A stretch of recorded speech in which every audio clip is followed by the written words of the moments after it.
যেহেতু আমি আমার ছোট বোন আইবির সাথে থাকতে পারছি না উপস্থিত, সেই কারণে আমি চিন্তা করলাম নারায়ণগঞ্জে একটি প্রসিদ্ধ দোকান আছে, এটার নাম হচ্ছে বিশ্ব রং।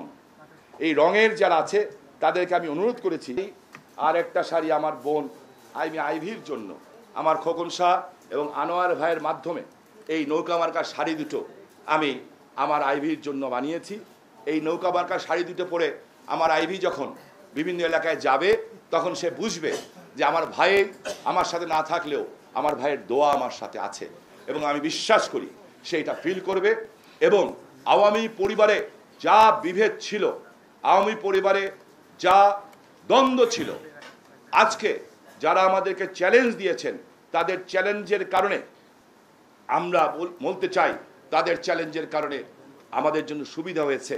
কারণ তারা যখন নৌকাকে আঘাত করে কথা বলেছে নৌকা ডুবিয়ে দিবে, নৌকা যখন ডুবানোর কথা বলে আওয়ামী লীগের কর্মীর পায়ের রক্ত তখন মাথায় উঠে এবং তারা তখন মুক্তিযুদ্ধের চেতনায় উদ্বুদ্ধ হয়।